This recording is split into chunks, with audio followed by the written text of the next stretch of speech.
गजाननं भूतगणाधिसेवितं कपित्थजम्बूफलचारुभक्षणम् उमासुतं शोकविनाशकारकं नमामि विघ्नेश्वरपादपङ्कजम्। अखण्डमण्डलाकारं व्याप्तं येन चराचरं तत्पदं दर्शितं येन तस्मै श्रीगुरवे नमः।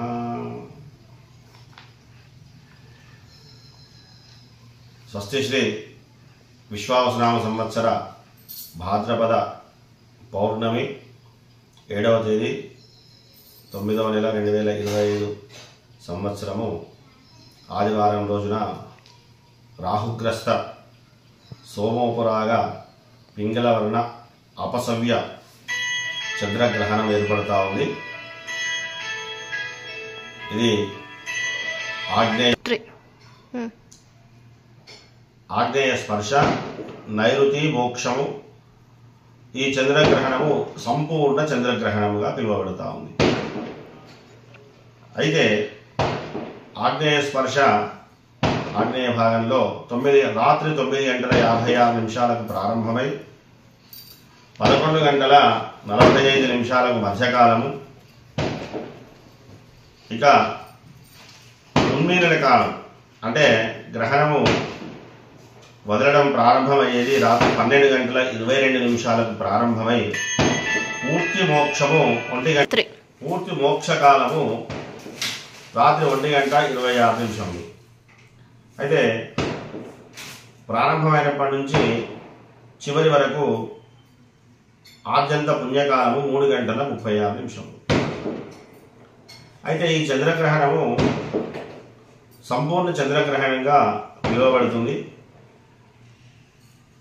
ముఖ్యంగా మేషరాశి, వృషభము, మిథునము, కుంభము ఈ రాశుల వాళ్ళు గ్రహణాన్ని చూడకపోవడం మంచిదిగా।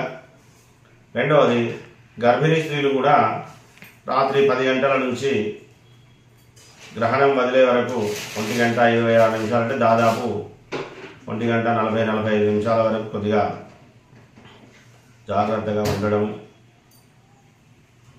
ఇక సాయంకాలము సూర్యాస్తమయం వరకు భోజనాలు ముగించుకోవడము, మధ్యాహ్న సమయంలో ఆర్థికాలు నిర్వహణ చేసుకోవడము ఇటువంటివి చేసుకోవచ్చు।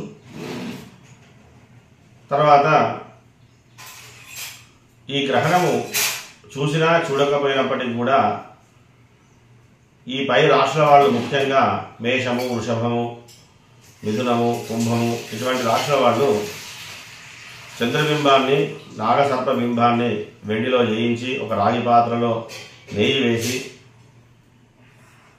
బియ్యము, ఒక సెల్ల, తగినంత దక్షిణ అందుబాటులో ఉన్నటువంటి ఏదేది బ్రాహ్మడికి ఆ దోష నివారణ అంటే ఆ చంద్రగ్రహ దోష నివారణార్థం దానం చేయడము, గ్రహణ సమయంలో కూడా భగవన్నామం చేయడము ఇవన్నీ కూడా ఆచరించినట్టయితే తప్పకుండా వాళ్లకు మేలు జరుగుతుందని చెప్పి శాస్త్ర ఇతిహాస పురాణాలు తెలుపుతా ఉన్నవి। కనుక ప్రజలందరూ సాధ్యమైనంత మట్టుకు ఆచరిస్తారని ఆశిస్తూ సర్వే జనా సుఖినో భవంతు, సమస్త సన్మంగళాని భవంతు। గోపాలకృష్ణ భగవాన్।